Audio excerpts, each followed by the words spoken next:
একটা মেয়ে বিয়ের পরে সবার আঘাত সহ্য করতে পারে, কিন্তু তার স্বামীর দেওয়া আঘাত সহ্য করতে পারে না। কারণ একটা মেয়ে বিয়ের পরে তার স্বামীর সাথে হাজারটা ইচ্ছে পূরণ করার স্বপ্ন দেখে। তার ধারণা সবাই তাকে কষ্ট দিলেও তার স্বামী তাকে কষ্ট দিবে না। স্বামী স্ত্রী শুধুমাত্র রাতে একসাথে ঘুমালে স্বামী হয়ে যায় না।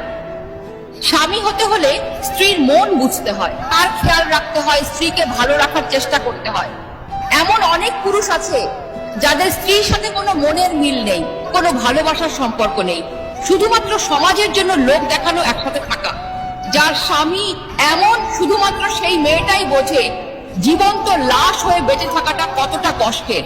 প্রতিটি বিবাহিত মেয়ের স্বপ্ন সারাদিন পাখি যেমন এদিক ওদিক ছুটে বেড়ায়, আবার দিন শেষে ঘরে ফিরে ঠিক তেমনি দিন শেষে তার স্বামীও ঘরে ফিরবে, তার সাথে সুখ দুঃখের গল্প করবে, তাকে বুকে নিয়ে ঘুমাবে। কিন্তু আফসোস, সব মেয়ের ভাগ্যে তা স্ত্রীকে বোঝার ক্ষমতা স্বামীর থাকে না। স্বামীরা শুধু নারীদের চিৎকার চেঁচামেচি, তাদের অপমান করাটাই দেখতে পায়। কিন্তু ঝগড়ার পরে স্ত্রীর চোখের জল, স্ত্রীর কান্না, স্ত্রীর মন খারাপ, স্ত্রীর রাত জেগে চিন্তা করাটা তাদের চোখ এড়িয়ে যায়।